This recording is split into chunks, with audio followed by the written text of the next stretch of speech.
High বন্ধুরা, আজকে কুচো চিংড়ির স্পেশাল জামাই ষষ্ঠীর স্পেশাল মেনু।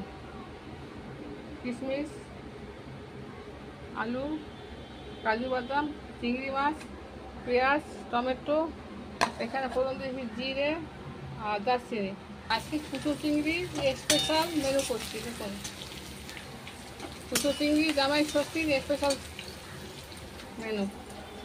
কুচো চিংড়ির স্পেশাল মেনু দেখুন, কুচো চিংড়ির স্পেশাল জামাই ষষ্ঠীর মেনু। আলু বসে দিয়েছি, কিশমিশ, দই, ছোটো চিংড়ি, আর এখানে পেঁয়াজ বসিয়ে দিয়েছি, একটু চিনি দিয়েছি, লঙ্কা দিয়েছি, 1 চামচ বাটার দিয়ে দিলাম। এবার বসিয়ে দিয়েছি, এবার চাপা ঢাকা দিয়ে দিচ্ছি।